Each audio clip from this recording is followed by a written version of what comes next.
ዮሐንስ ራእይ ምዕራፍ 12 ከቁጥር 10 ጀምሮ ያለውን የጌታን ቃል ከፍተን እናነባለን። እንደዚህ ይላል። ታላቅ ድምጽ በሰማይ ሰማሁ እንዲህ ሲል፣ አሁን የአምላካችን ማዳንና ኃይል መንግስትም የክርስቶስም ስልጣን ሆነ። ቀንና ሌሊትም በአምላካችን ፊት የሚከሳቸው የወንድሞቻችን ከሳሽ ተጥሏልና እነርሱም ከበጉ ደም የተነሳ ከምስክራቸውም ቃል የተነሳ ድል ነሱት።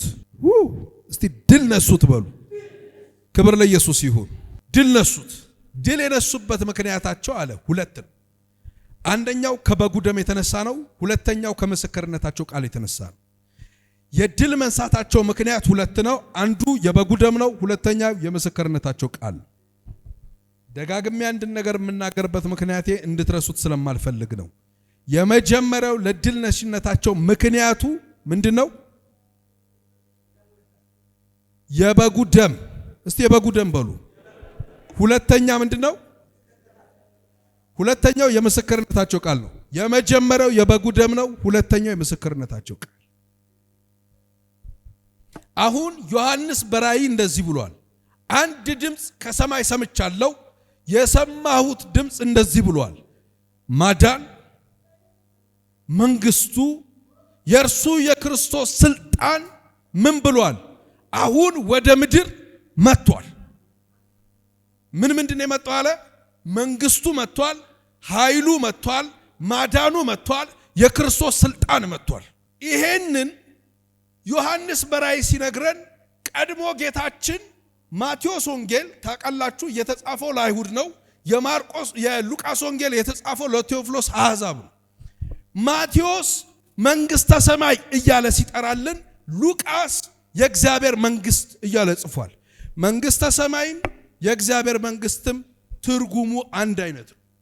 ነገር ግን ለአይሁዶቹ የእግዚአብሔር ያህዌ የሚለውን ስም በተደጋጋሚ መጥራት ከባድ ስለሆነ መንግስተ ሰማይ ብሎላቸዋል። ለነዚህኞቹ ደግሞ ለአሕዛቦቹ ደግሞ የእግዚአብሔር መንግስት ሲባል ስለማይከብዳቸው ለነዚህ ደግሞ የእግዚአብሔር መንግስት ተብሎ ተጽፏል። ሁለቱም ሐሳብ አንድ አይነት ነው። ለሁለት ተደራሲያን ስለሆነ ግን ባገላለጽ ተለይቷል። ከኔ ጋር ናችሁ? ጌታችን ኢየሱስ ስብከቱን ሲጀምር መንግስተ ሰማይ ቀርባለችና ንስሐ ግቡ፣ እናንተም በምትጸልዩበት ጊዜ መንግስትህ ትምጣ። አሁን ምን አለ ዮሐንስ በራእይ ላይ መጣና የእርሱ የአምላካችን ማዳኑ ኃይሉና መንግስቱ ምን ብሏል? መጥቷል። ምን ማለት ነው? በሌላ አማርኛ የእርሱ በሰማይ ያለው አገዛዙ፣ በሰማይ ያለው ስልጣኑ፣ በሰማይ ያለው የሱ ሙላት አሁን በምድር በእናንተ መካከል መስራት ጀምሯል ማለት ነው። በሌላ አማርኛ ምን እያለ ነው? በዚህ መንግስት ውስጥ የገባ ሰው ድል ነሺ መሆን ይችላል። ከኔ ጋር ናችሁ? እሺ፣ አሁን ድል ለመንሳት ሁለት ነገር ያስፈልጋል ብሏል። አንደኛው ምንድነው ብያችኋለሁ? እሺ፣ አንድ ላይ በሉት እስቲ። እሺ፣ የበጉ ደም። በአንደኛ ይወላችሁ ሁሉ ጊዜ የበጉ ደም በተነሳበት መጽሐፍ ቅዱሳችሁን መመልከት ትችላላችሁ። የበጉን ደም በሚያነሳበት ስፍራ ሁሉ አብሮ ምኑን ያነሳል? ሞቱን ያነሳል። ደሙ ከተነሳ መስዋዕትነት ይነሳል። መስዋዕትነት ከተነሳ መሞቱ ይነሳል። መሞቱ ከተነሳ መቤዠቱ ይነሳል። አብሮ ነው የሚሄዱት። ደም አንስታችሁ መስዋዕት ላታነሱ አትችሉም። መስዋዕት ካላችሁ መሞትን ታነሳላችሁ። እሺ፣ አሁን በሌላ አማርኛ ድል የነሱት በምንድን ነው እያለን ነው? በመሞቱ ምክንያት ድል እየነሱ ነው እያለን። እና እንዴት አድርገው ነው? በሱ ምክንያት። በነገራችን ላይ ኢየሱስ ሞቷል የምስራች አይደል? ጌታ ይባርካችሁ። አሜን ባትሉ ግን ኢየሱስ ሞቷል የምስራች አይደል? ኢየሱስ ስለ ኃጢአታችን ስለኛ ሞቷል ነው የምስራች። አሁን ኢየሱስ ሞተ መርዶ ነው። ኢየሱስ ስለኛ ሞተ ግን የምስራች። ግልጽ ነኝ? አሁን በአንደኛ ቆሮንቶስ ምዕራፍ 11 በጣም ብዙዎቻችን የምናውቀው ጥቅስ ምን ይነግረናል? አንደኛ ቆሮንቶስ ምዕራፍ 11 ቁጥር 24 ላይ ይሄንን ስጋ በበላችሁ ጊዜ ከዚህ ደም ደግሞ በጠጣችሁ ጊዜ አይዟችሁ የጌታ ራት ልትወስዱ አይደለም ግን ስሙኝ ይሄንን ስጋ በበላችሁ ጊዜ ደሙን ደግሞ በጠጣችሁ ጊዜ ምኑን ትናገራላችሁ እና ትንሣኤውን አያችሁ ስትጨምሩ ሞቱን ትናገራላችሁ ነው የሚለው ትንሣኤውን አይልም ደም እየጠጣህ ስለ ሞት ነው የሚወራው ቅድም እኮ ነገርኩ አይልም ትንሣኤውን አይልም መጽሐፍ ሞቱን ትናገራላችሁ ነው የሚለው የኢየሱስን ደም ካነሳችሁ የማውራት የምትጀምሩት ስለ ሞቱ ነው አሁን ይሄንን ስጋ ይሄንን ደም የወሰደ ሰው የወሰደበት ቀን ላይ ብቻ አይደለም ያ በሱ ውስጥ የገባው ነገር እድሜ ልኩን ኢየሱስ ሞቶልኛል ያስብለዋል በሌላ አማርኛ አማኝ አንዱ የድሉ ምክንያት ያለው ኢየሱስ ስለኔ ሞቷል ላይ ነው ግልጽ ነኝ እንዴት ነው ድል የሚሰጠው ዕብራውያን ምዕራፍ 9 በጣም ፈጠን ብዬ መጸለይ ስለምፈልግ ነው ማወራው ዕብራውያን ምዕራፍ 9 ቁጥር 16 ላይ እንደዚህ ይላል በቃ እናንተ ጻፉትና አሁን ዛሬ ከኔ ጋር ጌታ ይባርካችሁ ትምህርት አይደል ዕብራውያን ምዕራፍ 9 ቁጥር 16 ጀምሮ እንደዚህ የሚል ቃል ታገኛላችሁ ኑዛዜ ያለ እንደሆነ የተናዛዡን ሞት ማርዳት የግድ ነው ኑዛዜው ተፈጻሚነት የሚያገኘው ተናዛዡ ከሞተ ብቻ ነው አለበለዚያ ኑዛዜው ተናዛዡ እስካልሞተ ድረስ ምን አይልምና አይጸናምና አሁን ለምሳሌ የኔ ወላጅ አባቴ የሆነ ንብረት የሆነ ገንዘብ የሆነ ምናምን ነገር ተናዞልኝ የኑዛዜውን ወረቀት ተቀብየው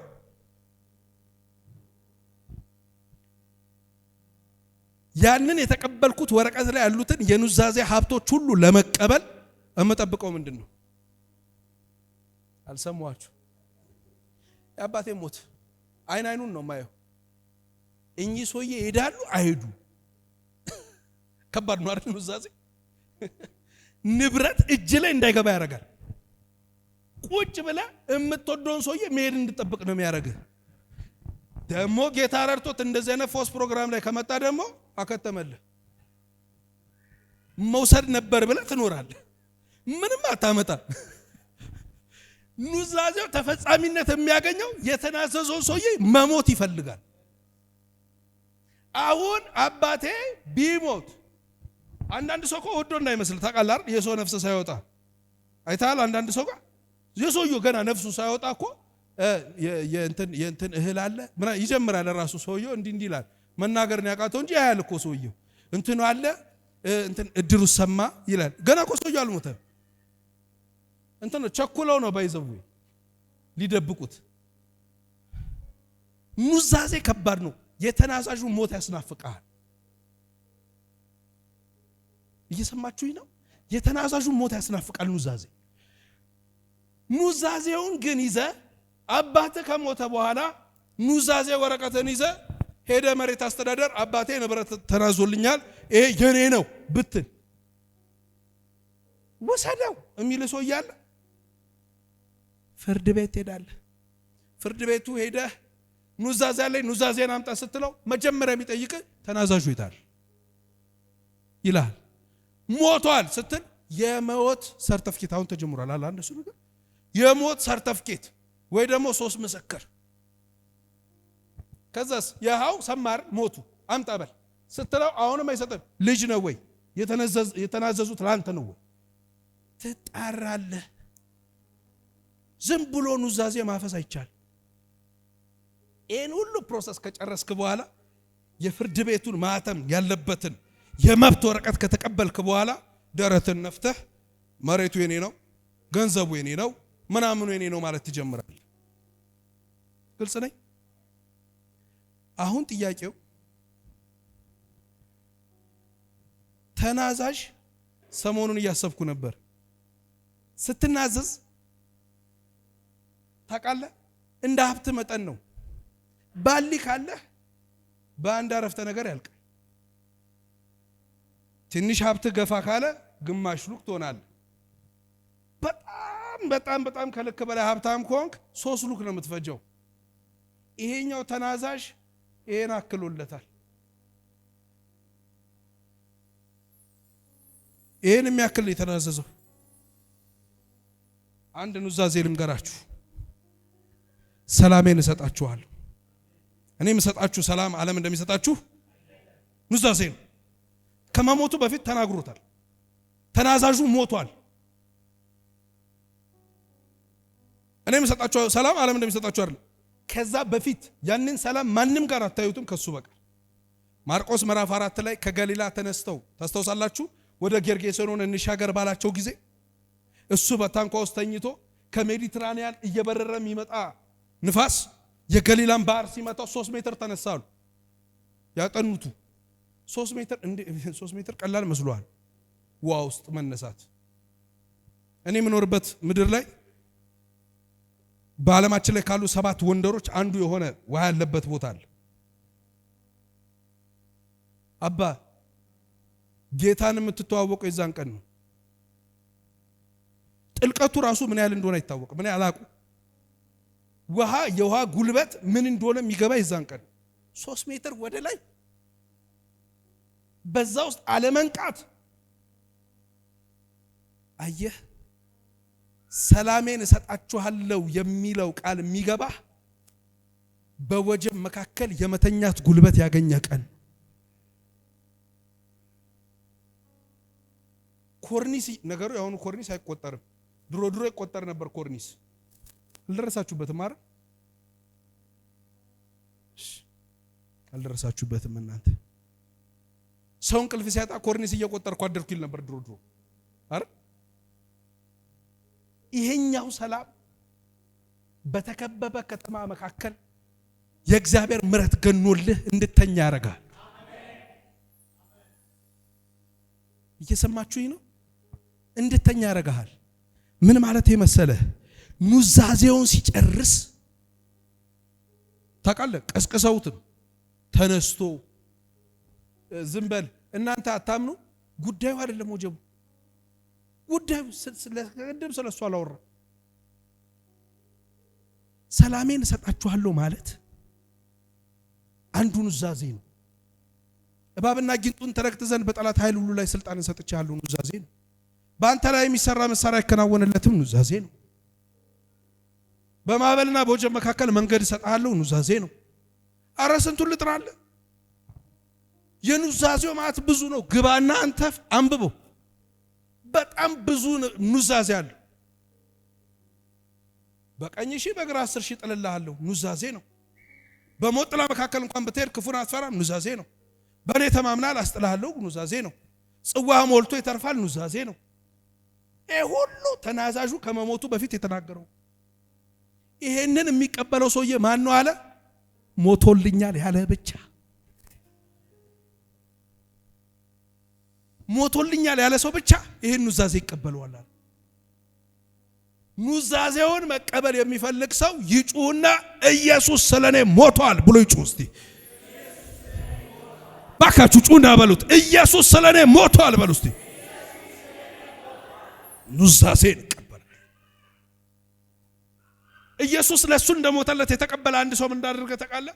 ሐዋርያት ሥራ ምዕራፍ 12 ላይ እሱ በወጀብ ላይ እንደተኛ ይሄኛው በገዳይ እጅ ላይ ተኛ። ታውቃለህ? ያዕቆብን ያስገደለ አንድ አይነት እጅ ነው እሱ ነው የያዘው። ይገለዋል። የሚገድል እጅ ላይ የምትተኛው የሱ ሰላም ባንተ ውስጥ ካለ ብቻ። ኑዛዜውን የተቀበለ ሰው በማዕበልና በወጀብ መካከል መንገድ በሚያደርግለት በእግዚአብሔር ላይ ታምኖ ይተኛል። አሜን። አንደኛው የበጉ ደም ነው ሞቱ። ሁለተኛው ይሄንን በደንብ ስሙ፣ የምስክርነታቸው ቃል። ቅድም ፕሮፌት እየጠራ ነበር መስክሩ እያለ። በነገራችን ላይ የእግዚአብሔርን ስራ አውሩ ማለት ይሄ ነው። ስራውን ተናገሩ ማለት ይሄ ነው።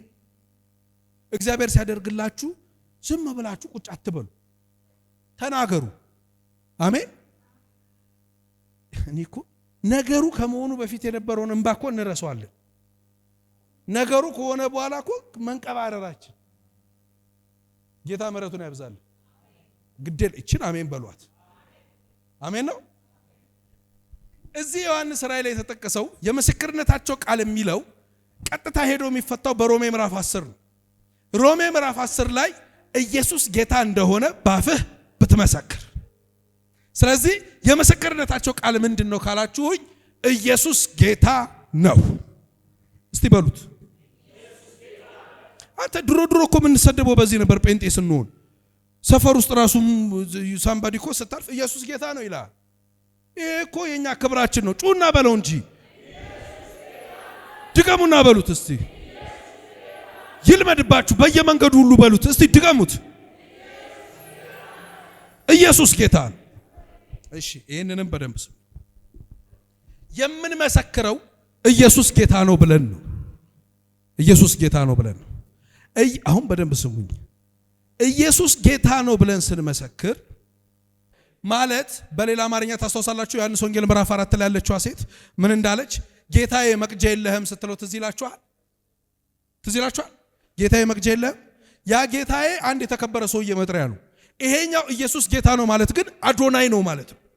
ምን ማለት ነው? የፍጥረት ዓለም ሁሉ ገዢ ነው፣ ባለቤት ነው፣ አስተዳዳሪ ነው፣ የሁሉ ነገር ተቆጣጣሪ ነው ማለት ነው። ስለዚህ አንድ ሰው ተነስቶ ኢየሱስ ጌታ ነው ሲል ለሞተልኝ እንጂ ከእንግዲህ ለራሴ እንዳልኖር እርሱ በእኔ ላይ ባለቤት ነው ማለቱ። ከኔ ጋር ናችሁ? ባለቤት ነው ማለቱ ነው። ይሄ ምን ማለት ነው?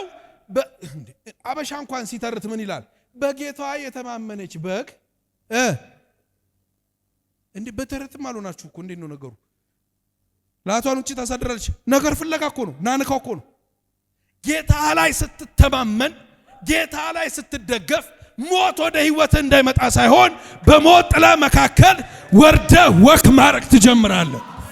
ለዚህ ነው እግዚአብሔር ሲመልስለት እንደዚህ ያለ በኔ ተማምኗልና አስጠላው። አንድ ሰው ጩና አሜን ይበለኝ። በኔ ተማምኗልና ምን እለዋለሁ? አስጠላዋለሁ። ስሜን ያውቃልና እጋርደዋለሁ፣ ይጠራኛል። ኧረ አንድ ሰው አሜን ይበለኝ እባክህ። ኢየሱስ ጌታ ነው ማለት እርሱ በኔ ላይ ባለቤት ነው። እርሱ እያለ እኔን አልፎ ሊነካ የሚችል ማንም በሌላ አማርኛ በሚያስፈልገኝ ነገር ሁሉ ላይ ፕሮቫይደሬ ነው፣ ኤልሻዳይ ነው። በእሱ ዘንድ ለኔ አቅራቦት ሊያጥር አይችልም። ምን ማለት ነው? ከእርሱ ጋር ጉድጓድ ብከተኝ እወጣለሁ፣ መንገዴን ብዘጋብኝ አልፌ እሄዳለሁ። ከእርሱ ጋር በምንም ልታስቆመኝ አትችልም። ታስተውሳላችሁ ዘጸአት ላይ እግዚአብሔር መጣና ያገለግለኝ ዘንድ ህዝቤን፣ የባለቤትነት ጥያቄ ነው። ህዝቤ የኔ ባለቤት ነኝ አለ እግዚአብሔር። ያገለግለኝ ዘንድ ልቀቅልኛል። ፈርዖን እንደዚህ አለ። 430 ዓመት ሙሉ ተፈራርቀን ገዝተነዋል። አንድም ቀን ባለቤት ነኝ ብሎ የመጣ አካል አይቻል አቅም። ዛሬ መጣ ባለቤት ነኝ የምትለው ለምንድን ነው? ና እስቲ ጥራውና እናውራ አለ። ሙሴ ቅን ነው። ድሮም ነግሬ ያለው አፈትብ ሰው ነኝ፣ መናገር የምችል አይደለሁም። ያው ሰውየው ማስረዳት አቅቶኝ ይምጣና እናውራ ብለዋል። እንግዲህ ራስህ ልገባበት ነው አለው።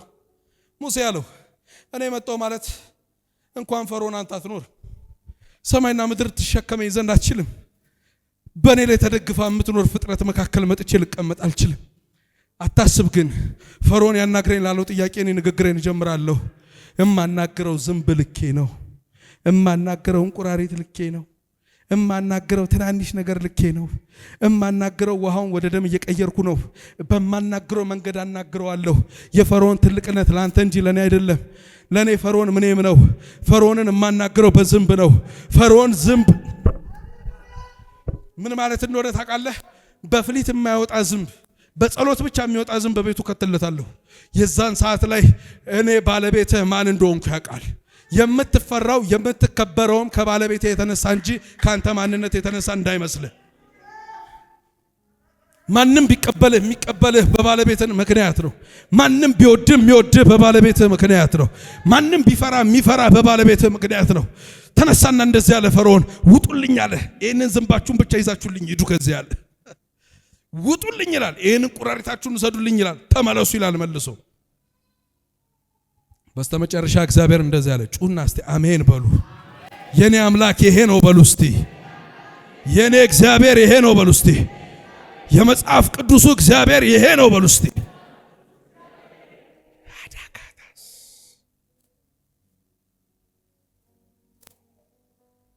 ወዲያውኑ እንደዚህ ያደረገ ግቡና አለ በግብፃውያን ቤት እኔ አይደለም ያልኩት መጽሐፍ ስለሚል ልበለው ግቡና በግብፃውያን ቤት ምን በሉ አለ በዝብዙ ትዝ ይላችኋል ይሄ ቃል በዙ ቅድም በዝብዙ እስቲ በዝብዙ በሉ እኔ ይህንን ቃል ሳነብ በጣም ከምገረምበት ነገር አንዱ ምን እንደሆነ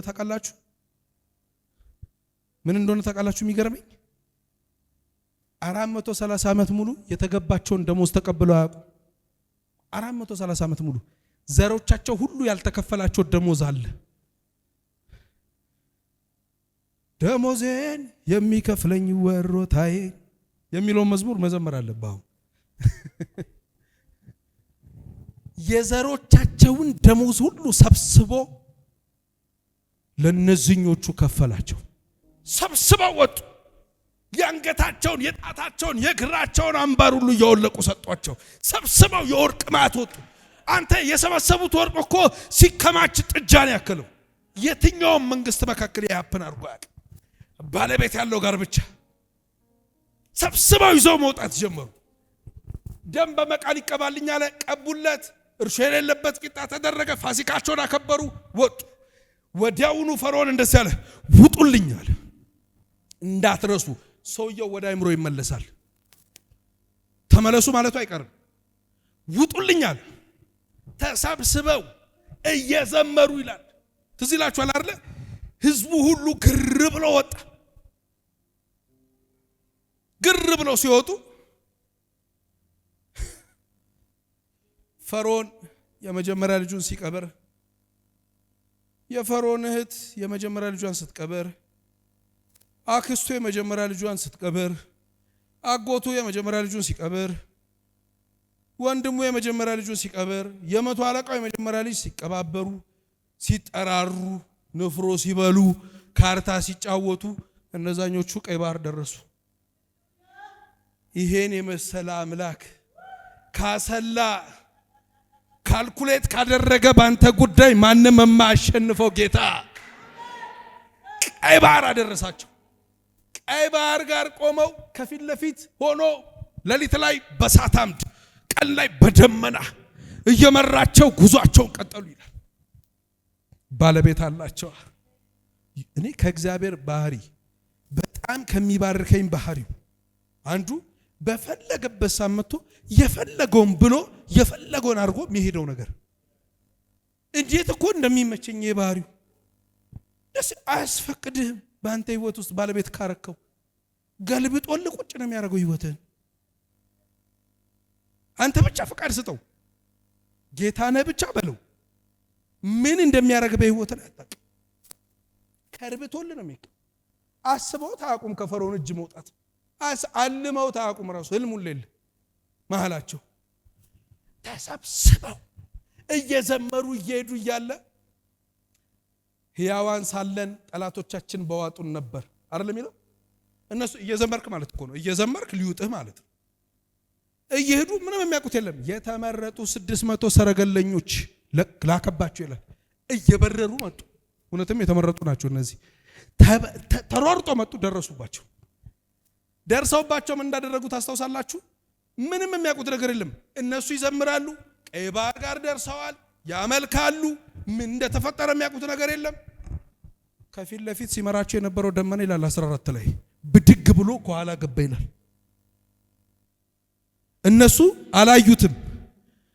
አላዩትም ከፊት ይመራቸው የነበረው ደመና ግን ቀድሞ ከኋላ የመጣውን አይቶታል መጽሐፍ ሲናገር እንደዚህ ይላል ታውቃላችሁ ኢያሱ ይላል የደረሰባቸውን አሞናውያን ገደለ ይላል ያልደረሰባቸውን ግን እግዚአብሔር በበረዶ ቀጥቅጦ ገደለለት በጣም ደስ የሚለኝ ከኋላ ገባ ይላል መንኮራኩሩን አሰረው ይላል መንኮራኩሩን አሰረው ማለት የሚሄዱ ይመስላችኋል አይሄዱም የሚራመዱ ይመስላችኋል አይራመዱም የሚሮጡ ይመስላችኋል አይሮጡም አስሮታል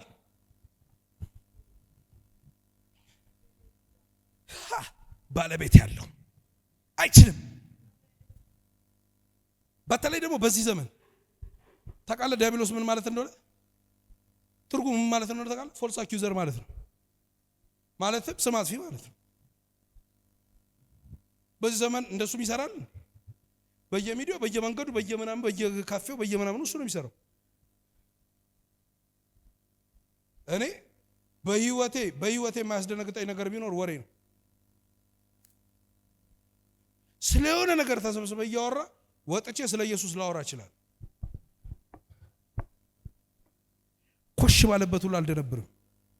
ማን አብሮኝ እንዳላቃለሁ። ወዳጆቼ መንኮራኩሩ ታስሯል። በእናንተ ላይ የሚወራም ሆነ የሚሰራ ነገር ሊሰለጥንባችሁ በፍጹም እግዚአብሔር በልባችሁ ላይ ባስቀመጠ ነገር ሩጡ እንጂ የሰው ምላስና የሰው ንግግር ፈርተ ምንም ነገር እንዳታረግ። ምንም ብታረግ ምንም ከማለት ሰው አይመለስም። ምንም ብታረግ በተለይ አሁን ደግሞ ቅዱስን ቢያገኝ ቅዱስን ነው ጎሎታል ብሎ ያወራልሃል። አሁን እንደውም ሰው የሚያወሩ ሰዎች መላእክት እንኳን ስንፍናቸው ይከሳቸዋል ብሎ ሊያወራ ይፈልጋል። ለዚህ እኮ ነው ጌታ ኢየሱስ አንተ አይን ላይ ያለ ግንድ ነው ያለው አለ። የዚህ የኤልፓ ግንድ ነው የሚያክለው አለ አይን ላይ ያለ። እሱም መጀመሪያ አወጣ ትንኝ እዛ ሰው አይን ውስጥ ከመቆፈር በፊት አትደንግጥ። ነገር ማንም ምንም ቢላ አትደንግጥ። እንደውም ይበሉ ደስ የሚለኝ ዲያብሎስ ስም ሲያጠፋ እግዚአብሔር ስም ያወጣል። አብርሃምን አብርሃም አረ ሳውልን ጳውሎስ ያዕቆብን እስራኤል ስማቸውን ባወጣበት ስፍራ ሁሉ ታሪካቸውን ቀይሮላቸዋል። በአንተ ስም ጉዳይ ላይ ሲያወራ ማተር የሚያደርገው ጌታ ብቻ ነው። አሜን ናችሁ እንጂ ማኪያቶ ይዞ የተቀመጠው ሰውዬ አይደለም። ቅድም ሰዎች ሚስ አንደርስታንድ ያርጓችሁ ምን ችግር አለ? ምን እያልኩ እንደሆነ ታውቃለህ? ባለቤት እጅ ላይ ያለ ህይወትን በሰው እጅ ላይ እንዳለ አድርገህ አትጨነቅ። እጅህን ከግፍ ጠብቅ። ታትሰት በእጅህ ግፍ አይገኝ። ከዛ በተረፈ ባለቤት ያለው አባት ያለው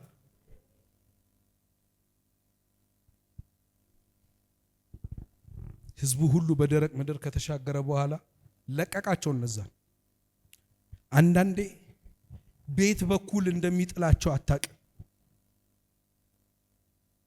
ውጊያዎቻችሁ ላይ እናንተ አትሰንብቱ፣ እሱ እንዲዋጋላችሁ ፍቀዱ።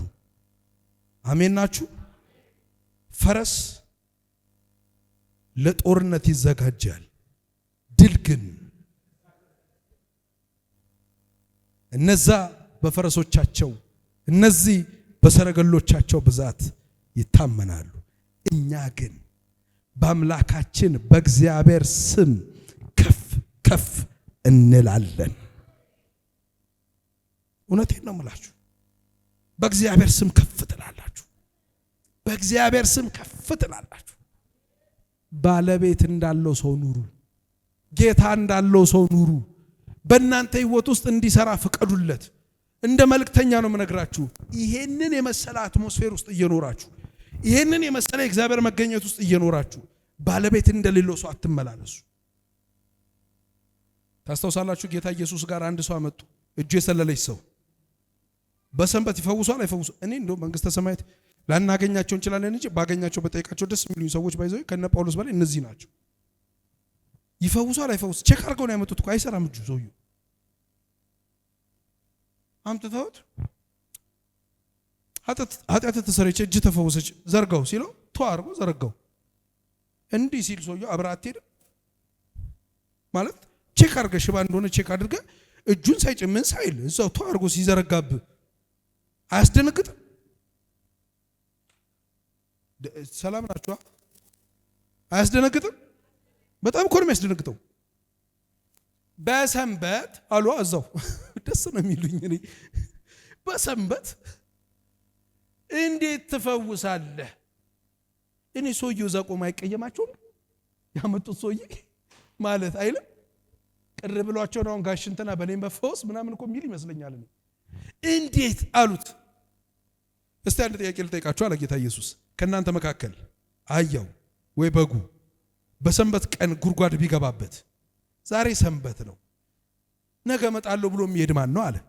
ሲያስቡት ከነሱ መካከል ይህንን ሊያደርግ የሚችል ማንም የለም። የነሱ አህያ አያችሁ ባለቤት ኖሯት ጉድጓድ አትቀርም።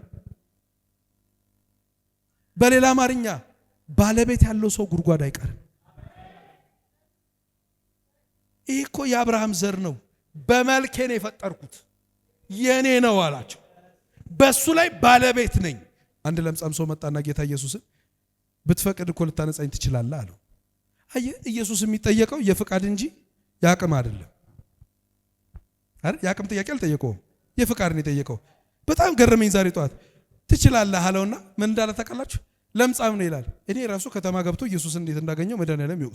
ሰውየው ራሱ ጉደኛ። ትችላለህ አለውና ብትወድ አለው ብትፈቅድ ሲለው እፈቅዳለሁ አለና ንጻ ብሎ ምን አለው ይላል። ባይዘዌ ለምጽ ያለበትን ሰው መንካት ከከተማ ያስወጣል። that's why ኤልሳ ንዕማንን ያልነካው። አብረው ነበር ዮርዳኖስ ውስጥ ብቅ ጥልቅ የሚሉት። ቢነካው ኖሮ አየህ በባለቤትነት ስለመጣ ምንም ነገር ቢያረክስህ፣ ምንም ነገር ውስጥ ብትገባ፣ የትኛውም ቆሻሻ ቢነካ እሱ አይረክስም። አንተን ነክቶ ይቀድሳል። ለዛ ነው መጽሐፍ እርሱ ጽድቃችን ነው፣ ቅድስናችን ነው፣ ደግሞ ቤዛነታችን